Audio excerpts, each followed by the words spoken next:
হুম। কিন্তু উনি মনে হচ্ছে আসলে পরিস্থিতিটাকে খুব একটা আহ, অনুধাবন করতে পারেননি যে আসলে কোন পরিস্থিতিতে দাঁড়িয়ে উনি কি বলছেন, যেই কারণে উনি হয়তো বা বলতে চেয়েছিলেন যে আওয়ামী লীগকে এরকম একটা কথা যে আপনারা দেশের বাইরে থেকে হুমকি ধুমকি না দিয়ে দেশে আসেন, দল গোছান। খুব সম্ভবত, আমি যদি ভুল না বুঝে থাকি, এরকম একটা কথা বলেছিলেন। কিন্তু আসলে এই মুহূর্তে তো এরকম কথা বলার সুযোগ নাই, যেহেতু আওয়ামী লীগকে দল গোছানোর সুযোগ মানে আপনি কিভাবে দিবেন? এখন তো আওয়ামী লীগের নেতাকর্মীরা তো আটক হচ্ছে। জি, ধন্যবাদ সাগর ভাই। এবং আজকের আমার সঙ্গে যে বিজ্ঞ তিন আলোচক আছেন, সবাইকে অভিনন্দন এবং শুভেচ্ছা। এবং যারা দেখছেন বিশ্বের বিভিন্ন জায়গা থেকে আমাদের এই প্রোগ্রাম, আমাদের কথা শুনছেন, সবাইকে বিপ্লবী অভিনন্দন। আহ, জেনারেল সাখাওয়াত, যেই কারণে ওনাকে স্বরাষ্ট্র মন্ত্রণালয় থেকে সরিয়ে দেওয়া হয়েছে, এটা তো জিল্লুর ভাই, তারপরে সাইদ ভাই বা স্যার তো ভালোভাবেই পরিষ্কারভাবেই ব্যাখ্যা করলেন। আমি ওনাদের সঙ্গে একমত, দ্বিমত পোষণের সুযোগ নাই। কারণ আমার কাছে মনে হচ্ছে যে আসলে জেনারেল সাখাওয়াত উনি ভালো, ওনার ইয়ে আমরা কিন্তু বলি যে ঠিক আছে, উনি অত্যন্ত চৌকস এবং দক্ষ এবং part of the civil society, অনেক কিছুই উনি করেন। হুম। কিন্তু উনি মনে হচ্ছে আসলে পরিস্থিতিটাকে খুব একটা আহ, অনুধাবন করতে পারেননি যে আসলে কোন পরিস্থিতিতে দাঁড়িয়ে উনি কি বলছেন, যেই কারণে উনি হয়তো বা বলতে চেয়েছিলেন যে আওয়ামী লীগকে এরকম একটা কথা যে আপনারা দেশের বাইরে থেকে হুমকি ধুমকি না দিয়ে দেশে আসেন, দল গোছান। খুব সম্ভবত, আমি যদি ভুল না বুঝে থাকি, এরকম একটা কথা বলেছিলেন। কিন্তু আসলে এই মুহূর্তে তো এরকম কথা বলার সুযোগ নাই, যেহেতু আওয়ামী লীগকে দল গোছানোর সুযোগ মানে আপনি কিভাবে দিবেন? এখন তো আওয়ামী লীগের নেতাকর্মীরা তো আটক হচ্ছে। ওদের আহ, যে আমি কি বলবো, adviser to the prime minister যিনি ছিলেন, ইন্ডাস্ট্রিয়াল বেসিক্যালি শিল্পের, মিস্টার ফজলুর সালমান এফ রহমান, ওনাকে হুম। অ্যারেস্ট করা হয়েছে, ওদের আইনমন্ত্রীকে অ্যারেস্ট করা হয়েছে, এবং ওদের অনেককেই আহ, আহ, আমরা যতটুকু ধারণা করছি হেফাজতে রাখা হয়েছে বা আটক করা হয়েছে।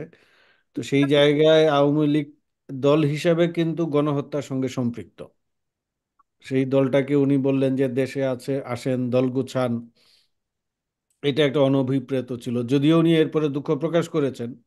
তো সেই জায়গা থেকে যেহেতু শিক্ষার্থীদের পক্ষ থেকে এবং যারা এই মুহূর্তে বিপ্লবী যে গোষ্ঠী আছে তাদের পক্ষ থেকে যেহেতু উনাকে নিয়ে একটা কথা উঠেছে, এবং আমি হুম। মনে করি এটা ভালো উদ্যোগ, উনাকে সরিয়ে দেওয়া হয়েছে, এটা কোনো বিতর্কের আর অবকাশ থাকবে না।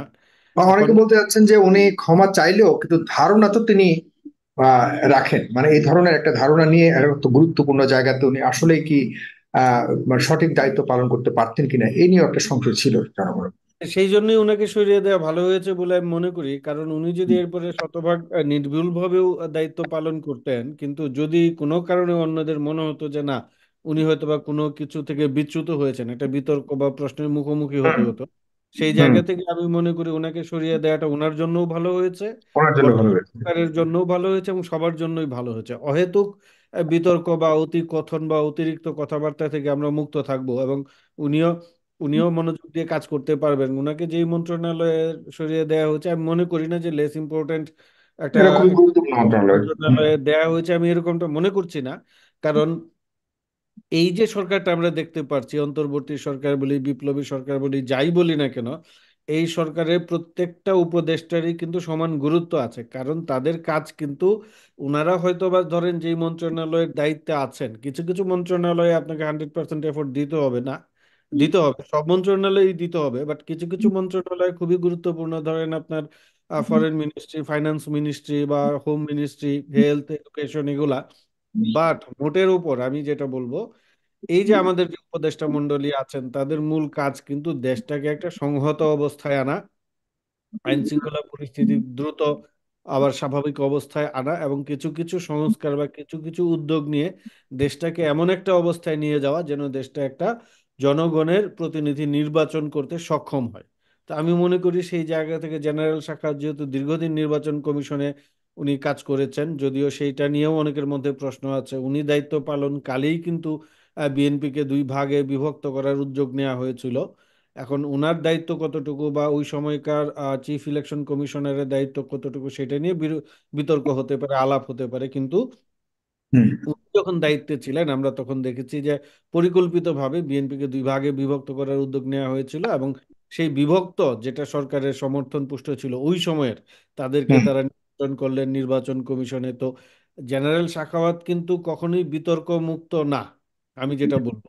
আপনি বলতে পারেন যে 111-এর সরকারের তো হাসান আরিফ সাহেব তো উনি উপদেষ্টার দায়িত্ব পালন করেছিলেন, উনিও তো আছেন। অনেকেই ছিলেন, কিন্তু আমরা বলবো যে ওই সময়ে সরকারের দায়িত্ব পালনে যাদেরকে নিয়ে খুব বেশি আলোচনা করা হয় বা কথা বলা হয় উনি তার মধ্যে একজন। তারপরেও আমি মনে করি যে উনি এসেছেন এই সরকারের দায়িত্ব পালন করবেন ভালোভাবে। উনি একজন সজ্জন ভদ্রলোক বলে আমরা জানি, উনি চমৎকার কথা বলেন, লিখেনও চমৎকার। তো সেই জায়গা থেকে উনি যেই মন্ত্রণালয়েরই দায়িত্বে থাকেন না কেন, আমি মনে করি রাষ্ট্রের পুনর্গঠন প্রক্রিয়ায় উনি গুরুত্বপূর্ণ ভূমিকা পালন করবেন বলে আমি মনে করি।